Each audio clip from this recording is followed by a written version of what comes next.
Monastery. Peth. It was dead silent in the main hall of the monastery. Cork and the other troopers had done everything they could think of to barricade themselves inside. They'd put explosives in the walls that Ged had connected to a tripwire. They packed backpacks full of debris to act as a crude, extra barrier between them and a blaster bolt. They'd stripped anything off the walls and floor that wasn't nailed down and set up makeshift cover all throughout the passage. Cork thought about how he and the other two remaining medics had set a mostly stabilized Cato at the back of the passage, out of the way of where the main battle was going to take place. He tried not to think about how there was no way Cato was going to make it. Either the droids would crush them and shoot him, or he'd just become unstable and slip away while they were fighting. He tried not to think about how Lun was already dead. He'd been shot outside while they had been retreating into the monastery. He tried not to think about how, in reality, he and the other 42 men with him were probably going to be joining him shortly. In the silence, there was a sudden noise. Click. "They've cut the lock," Hez warned. The huge monastery door began to slide upwards. "Here they come!" bellowed Rex. He didn't even need to order anyone to fire. The moment they saw the droids' wastes, blue blaster fire filled the passage. The first wave, a load of good-for-nothing plain battle droids, were scrapped before they even got a shot off. The second rank filed in after that, not making it much further before hitting Ged's tripwire. Explosions blew out each wall, sending debris and masonry raining down on the droids, burying them and kicking up thick clouds of smoke. It didn't buy them more than a second or two. Super battle droids appeared through the haze, already firing. Could they see through the smoke? Cork barely could. Ged took a round to the chest almost instantly and was gone. A pack of dwarf spider droids appeared alongside them, sending powerful laser blasts into the confined space they were in. Man, that was one hell of a disadvantage. Hez was practically disintegrated when a pair of the spider droids focused fire on his position, wasting him and 3 of his squad. "No!" They were losing. They were losing, and it hadn't even been 60 seconds yet. Skywalker wasn't going to be bought much time. As the droids drew closer and closer, AR poured half his clip into an SPD. The thing exploded, hit directly in the center of its mass. Shrapnel flew everywhere. A particularly large and sharp piece flew forward, slicing clean through AR's neck. He was decapitated. He slumped to the floor, painting both his armor and the wall behind him in red blood. The trooper next to him, shocked by the scene, froze. He took a round to the faceplate and was dead half a second later. Vase, who'd just finished throwing a grenade into the droid ranks, had his hands caught by an SBD. The wretched thing lifted him up into the air. Cork swiveled and aimed at it, but it was too late. The droid's blaster arm fired, leaving a smoking hole in the man's chest, and tossed him to the ground. Letting out a scream of rage, Cork fired, catching the super battle droid in its thin waist and bisecting it with the sheer amount of laser fire he put into the thing. He put his eyes forward again, only to see another droid, one of the regular ones, inches away from him, pointing its blaster at his chest. Cork pulled the trigger on his Dees, but nothing happened. Empty. So he did what came naturally. In a single, fluid motion, Cork used his right hand to eject the weapon's magazine and reach into his belt for a reload. With his left, he shifted his grip on the gun and swung it like a club. He managed to catch the droid in the chest, sending it staggering backwards. Out of nowhere, several blue bolts of energy struck the droid, killing it. As Cork finished his reload, he looked for his savior. It was Rex, naturally. But as the captain swiveled back towards the door, an SPD flattened him with a single blow from one of its metal fists. Rex seemed to react on instinct, drawing one of his DC-17s and putting several rounds into the thing. He hit it, but the droid fell on him, knocking him into the ground with an impact that must have really hurt. "Cork! Rex called over the comlink, sounding choked. Cork!" While he was glad the captain was alive, Cork couldn't afford to answer. He returned fire on the door. Rex would be fine. If he stayed where he was, the droids wouldn't bother with him. He himself, however, was still up and firing. That was, until an explosion that vaporized the trooper in front of him sent Cork flying backwards into the wall. Jedi calm, Jedi calm, Jedi calm. It wasn't working. Ahsoka's breath came out in short gasps. She felt as though the force was tearing her heart open. Death, pain, fear, horror, desperation. Her men were dying. She hardly even knew any of their names, and it was still awful. She could only imagine what her master must be feeling, with his four senses so much more tuned than hers, and having known the men for longer than her. She sat down. Hard. Master? The droids have broken through. He looked murderous. R2, get a move on. We still have an objective to achieve. Ahsoka, are you ready to evacuate? Because she didn't know what else to do, she reached down, picking up the backpack that held the Huttlet they still had to rescue. Rada was no longer napping, nor did he feel quite as hot, even if he was still just as pungent. Hey, you back with us, Stinky? Little nap do you good? She slung the pack over her shoulders, but didn't move any more than that. They didn't have anywhere to go. Yet. Just don't die on us. Master Skywalker said, the venom in his words unmistakable. The sooner we can get rid of you, the better. Ahsoka knew he was just venting. She almost felt that way herself. Rada had cost them the lives of what must be all their men, including Rex. But he was still just a baby. She couldn't blame him for something that wasn't his fault. It just wasn't in her nature. She couldn't do it. Even if it pained her more than she could say that Rex was gone. Master, how do you do it? Huh? The question seemed to catch him off guard. How do you deal with the pain? She put a hand over her chest. I can feel them. They're dying out there. And we can't help them. Master Skywalker dragged one hand down his face. He was silent for a moment. Snips. He said, placing a hand on her shoulder. I said before that command means being prepared to get troops killed. It means you have to be able to deal with the fallout of getting troops killed, too. Do you, what, block it out? No.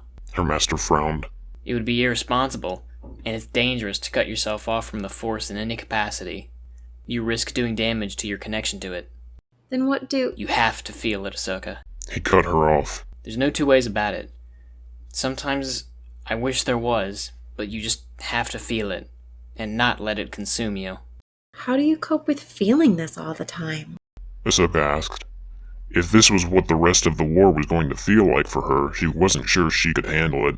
Getting to know clones like Master Skywalker told her she should, only to lose them days, if not hours, later. You honor their memory. Skywalker said. We can do that now by getting that Huttlet off this rock and back to Tatooine. And Rex. I know. Her master's grip on her tightened just a little too much for a fraction of a second. Then he released her. Let's make him proud, okay? Ahsoka grimaced. She nodded slowly. Okay. R2-D2 suddenly gave a triumphant-sounding series of beeps. Swiveling his head around, he projected a holographic image of the monastery, complete with schematics of the indoor areas. The little droid highlighted a particular series of passages, a set that would take them from their current location to a landing pad. That's a great place to land a Lardy, Master Skywalker said. R2, you're the navigator. Lead us down there and I'll call for extraction. Determined to do her job and do it well, Ahsoka reached back and patted Rada on the head. You're going home, Stinky. She whispered. Hang in there. I'll be back with your dad soon. She sure hoped so. If the Huttlet didn't make it and they were denied those hyperspace lanes, then Rex and his men would have died for nothing at all. She wasn't going to allow that to happen. Lucky slug. Skywalker muttered, sounding bitter. Get going, R2. Next stop, Tatooine. Ahsoka decided that, given their current miserable situation, she wouldn't press him on his attitude toward Rada. None of the droids seemed to realize that Rex wasn't actually dead. It actually took Rex himself a few moments to work that out. The crushing weight on his chest had disappeared. He'd been left slumped against one of the alcoves about midway into the monastery's entrance hall, and was paid no mind as the tinnies milled about, securing the area. Okay. I'm alive. What now? He needed to get a grip on the situation, figure out what his assets were, how much trouble he was in, what he needed to do to stay alive. He blinked a couple of times, bringing up his team roster. Had any of his men survived? Yes, indeed. 5 biosign icons were active. He keyed his helmet comlink, keeping the external speakers off, and making sure his helmet was totally sealed before speaking. Nobody move. Report in if you can hear me. Receiving, sir. Del, Yes, sir. Zier, I hear you, sir. Nax, Got you, sir. Just a few bruises. Korik, And me, sir. Addy, Anyone not capable of moving or using a weapon, speak up now. Rex ordered. There were no noises other than his men's breathing. Okay, good. Not only did he have 5 men, which was 5 more than he'd thought he'd have, but they were all apparently uninjured and still capable of fighting.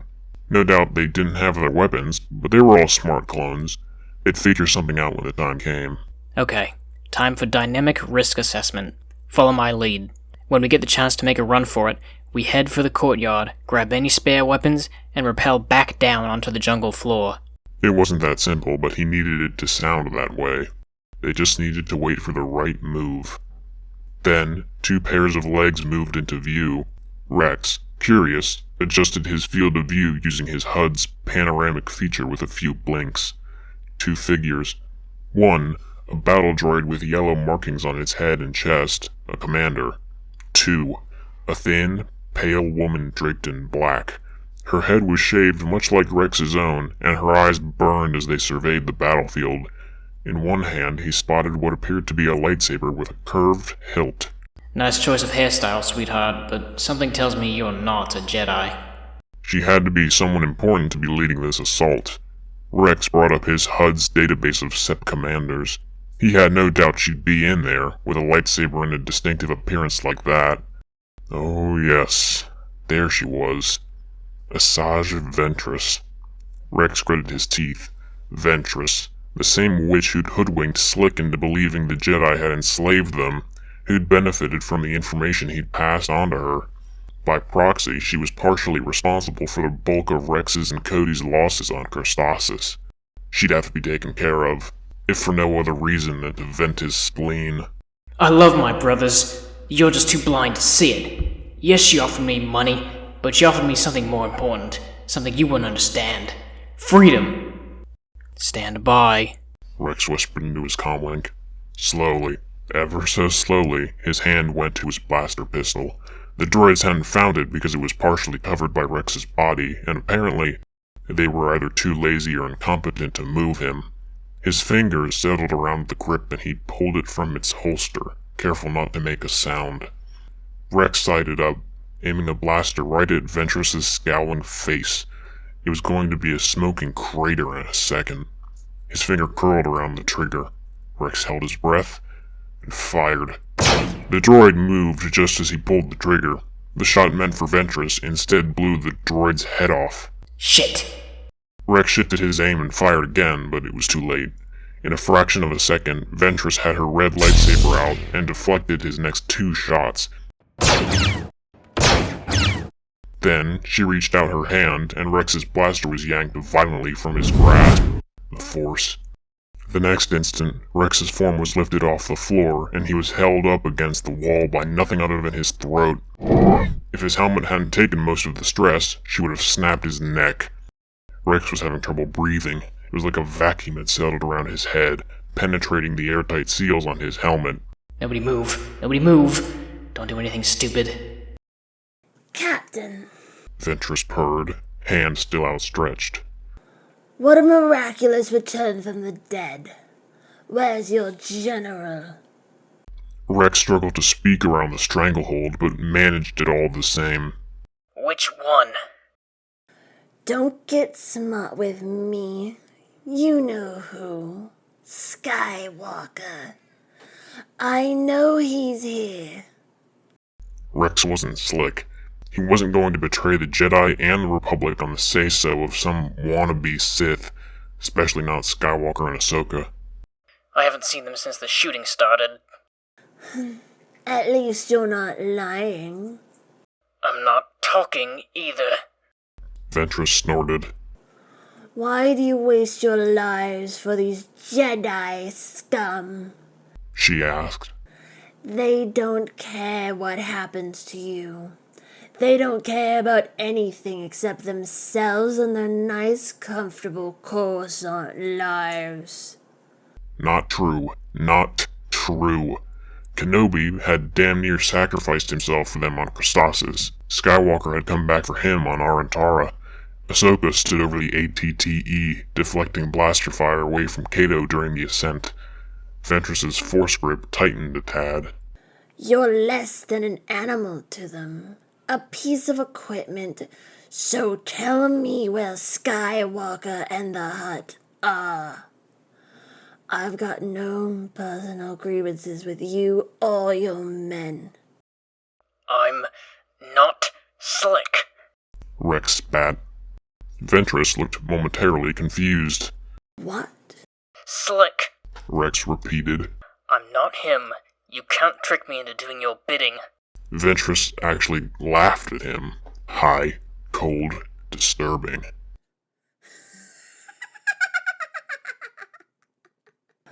Oh, you mean that little clone who helped me on Christophsis? My dear Captain, I didn't trick him into doing anything. He came willingly. He sought me out. No! He saw exactly what the rest of you will come to learn in time. The Jedi don't deserve your loyalty, soldier. When are you going to realize that? Out of options, Rex fell back on the only thing that could be relied upon in a situation like this, his training. He'd been trained to resist interrogation, and he was damn good at it. They weren't exactly fond memories, but they got the job done. Some things just had to be learned by experience. Rex. Captain. 501st Legion. Number CT-7567. Ventress tightened her grip a fraction. When you've served your purpose, they'll leave you to rot and die like they did with my master. And he was one of their own, a Jedi. How much do you think Skywalker cares about chattel like you? When you're too broken to use, he can get another one just like you. No, that's not who Skywalker was. There was no way she could convince him of that. He'd saved Rex's life too many times for him to ever believe he didn't care about him. Rex. Captain. 501st Legion. Number CT-7567. Rex caught Ventress's eye. He went cold. She wasn't lying to him. She believed every word that came out of her mouth. Her master had been a Jedi, and they hadn't come to save him when he needed it. That didn't sound like the Jedi he knew. Was that even possible? She was angry at his death, and she wanted to get even. Rex could relate to that, if nothing else. They'll leave you when it suits them, clone. Her eyes were blue, like Ahsoka's. That snapped him out of it. No, Ahsoka's eyes were much warmer than that. I'll watch your back. And I'll watch yours. No, there was no way he was selling out Ahsoka to this hairless harpy. She's got to be using mind influence. I wouldn't be thinking these things unless she was in my head. Jedi mind tricks only work on the weak-minded. And I'm not weak-minded. Rex. Captain. 501st Legion. Number CT-7567. Ventress closed the distance between the two of them. Her face was the only thing Rex could see in his visor. He averted his gaze, desperate not to look into those eyes again. When she spoke next, her voice was soft, layered somehow. There was some kind of power there. You will contact Skywalker now. You will tell him you've held the droids. You will ask him for his position. Rex almost did it. But no. She was doing it again. I'm not weak-minded. I can resist. But he had to warn his general. Had to let him and Ahsoka know that trouble was coming. What could he do? And then something in his mind clicked. And something flooded into his consciousness. Resist by not resisting. Rex tapped his wrist palm and held it up to his mouth. Thankfully, Ventress relaxed her grip on him. He still felt a slight presence around his throat, but his feet touched the ground once more. Anakin, come in. Rex said in his most casual tone. We've held the droids, sir. What is your location? Rex wasn't moving. After the crazy lady, Ventress, had found that, to her displeasure, Skywalker was not going to respond to Rex, she had thrown him across the room in a fit of rage before ranting at them for a good several minutes. Then, she left a contingent of droids to guard them, and stalked off into the monastery to track down General Skywalker herself. Rex now lay just beside Korik, who was still standing, slumped against the wall. Unconscious, dead, or faking? Sir? Korik asked, keeping his voice exclusive to the comlink. He was keeping himself occupied by switching comm channels every few seconds, searching for an opening that would connect him with Republic forces. So far, no luck. The Seps were getting thorough about jamming them. I hear you, Korik. Rex assured him. Just checking you're still with us. I'm fine, Sergeant. Rex said. Korik knew that was a lie. After a firefight like that, getting force-choked, mind-influenced, and thrown across a room, Rex had certainly seen better days. Korik's medic side was itching to examine his brother, but he couldn't exactly do that right now. I've never hit a woman, but she'll be the first when I get a chance. Korik snorted. I've never been called a lick-spittle Jedi lackey before. I rather liked naive cannon fodder myself. Dim, organic droids really did it for me. Nax added. I thought she'd like you. Korik said. Well, with the same haircut and everything. Humor was as good a way as any to diffuse the tension from their current situation. Korik often found it helped at least a little. Maybe I should have taken my helmet off and shown her. Rex said. Still, not exactly my type. Didn't know you had a type, Captain. Probed Zir. What exactly is it? Are we sharing? Addie asked. Mine's Twi'leks. Kinky. Del deadpanned. If we ever get out of this, maybe I'll tell you sometime. Rex said. Can we focus?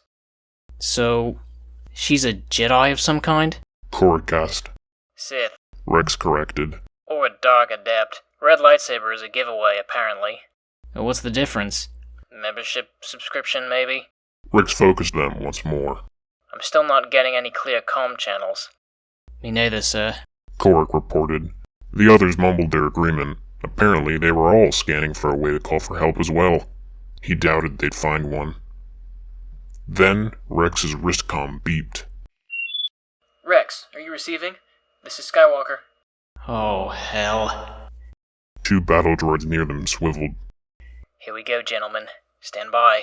There was a nervous edge to the captain's voice that Korik could just barely detect. Did you hear that? One of the droids said, turning to its compatriot. It came from the prisoners. A third droid plodded over and peered down at Rex, whose link was still beeping. Rex, if you can't respond, tap the receiver or something. The droid leaned in further. While Korik appreciated his general's faith in Rex, he wished he hadn't chosen this exact moment to try and make contact. Rex raised his arm toward the droid. Any second now. Want to see how it works, Clanker? Just like that, he grabbed the droid's chest with one hand, made a fist with the other one, and drove it up under the thing's head. Korik was impressed. He actually managed to decapitate it. Must have hurt like hell, though. Korik snatched the E5 blaster from the fallen droid's grip and leveled it on the other tinnies in the monastery's entrance hall. He blasted one before it had turned, but a second fired a few rounds at him that he just barely managed to dodge. He shifted his aim toward it, but by that time, Nax had gotten to his feet and was bludgeoning its head in with a piece of masonry. As Korik laid down fire and Rex gouged out another droid's photoreceptors with his vibroblade, Nax, Del, Addie, and Zir snatched up fallen weapons and joined them. Where to, sir? Del asked. The courtyard. Rex said. We can take cover in the AT. The 6 troopers sprinted out of the monastery and made for the fallen walker, shooting at the battle droids that were milling about in the courtyard, unaware that their previously helpless prisoners had just turned the tables on them. They were catching on, though. As the clones took cover under the burned-out shell of the ATTE, the droids turned their full attention on them. I enjoyed that. Nax muttered. Really got some tension out of my system. Well, relax with a few of those. Rex said, indicating the SBDs that were swiveling around to face them. Everyone's got their rappel lines primed, just in case? Yes, sir. Everyone said. No one was too keen on moving just yet, though. There were brothers to be avenged. Rex, respond. Skywalker was still hanging in there. Good man. Receiving, General. Rex finally replied, putting the poor man out of his misery. We're pinned down in the courtyard. Me and 5 men. Need assistance and a hut load of tinnies. Rex sent a few more shots into the droids around them. Make that a hut load -1. I'll take that as a yes, Captain. On our way.